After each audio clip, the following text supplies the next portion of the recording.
மகிழ்ச்சியின் சத்தம் வழங்கும் அனுதின தேவமன்னா. Voice of Joy presents Daily Manna by Reverend A. Benedict. தேவனுக்கு மகிமை உண்டாவதாக. இந்த நாளைக்குரிய தேவ மன்னாவாக மீகா 7ஆம் அதிகாரம் 8ஆம் வசனம். என் சத்துருவே, எனக்கு விரோதமாய் சந்தோஷப்படாதே. நான் விழுந்தாலும் எழுந்திருப்பேன். நான் இருளிலே உட்கார்ந்தால் கர்த்தர் எனக்கு வெளிச்சமாயிருப்பா. அடுத்த வசனம் சொல்லுகிறது, நான் கர்த்தருக்கு விரோதமாய் பாவம் செய்தேன். அவர் எனக்காக வழக்காடி என் நியாயத்தை விசாரிக்க மட்டும் அவருடைய கோபத்தை சுமப்பேன். அவர் என்னை வெளிச்சத்திலே கொண்டு வருவார். அவருடைய நீதியை பார்ப்பேன்.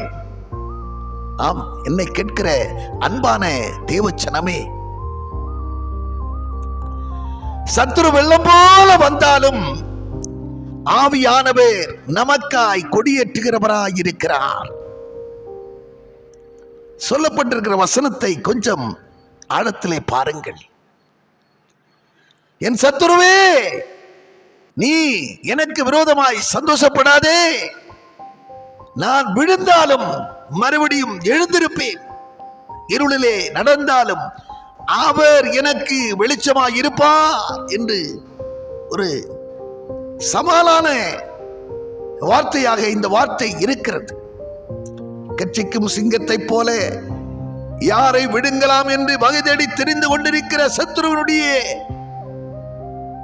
கைகளிலே ஒருவேளை நாம் சிக்கினாலும் எப்படி நம்மை மீட்டு ரட்சிக்கிறதிலே, எப்படி நம்மை தப்பு வைக்கிறதிலே, எதிரிகளின் சூழ்ச்சிகளுக்கு முழுமையாய் நம்மை விடுவித்து நம்மை காத்து ரட்சிக்கிறதிலே அவர் சிந்தை உள்ள தேவனாய் இருக்கிறபடியால் விழுந்தாலும் நம்மை எழுந்திருக்க தக்கவராயிருக்கிறார். நம்மை எழுப்பக்கூடியவராயிருக்கிறார். எனவே என்னை கேட்கிற அன்பான தேவச்சனமே, ஐயோ, நான் இப்படி ஒரு காரியத்தை செய்து விட்டேனே, இப்படி ஒரு பழக்கமனிடத்திலே இருந்து கொண்டிருக்கிறது என்று சொல்லி நினைக்கலாம். உன்னை மாற்றி, உன்னை பூரணப்படுத்தி, உன்னை தகுதிப்படுத்தி, உன்னை ஆயத்தப்படுத்த அவர் இன்றைக்கும் சிந்தையாயிருக்கிறார். படைநபிகளை குறித்து நீ கலங்காதே. கடந்து வந்த பாதைகளிலே நீ எப்படி இருந்தாய் என்று சொல்லி நீ உன்னுடைய பாவமான காரியங்களை குறித்து நீ சிந்திக்காதே. அதை விட்டு விலகி வந்த நீ நிச்சயம் உன்னை நிலைத்திருக்க அவர் கூட இருக்கிறார் என்கிறதை நீ புரிந்து கொண்டு நீ வேண்டுதல் செய். உறுதியாய் பிடித்துக் கொள். அவரை உறுதியாய் பற்றி கொண்ட மனதை உடையவன் அவரையே நம்பி இருக்கிறபடியால் அப்படிப்பட்டவர்களை பூரண சமாதானத்துடன் காத்து நடத்துகிற சர்வ வல்லமையுள்ள கர்த்தர். விழுந்தாலும் நீதிமான்கள் 7 தரம் விழுந்தாலும் அவர்களை எழுப்பக்கூடிய சர்வ வல்லமை படைத்தவர் நமக்கு இருக்கிறார்.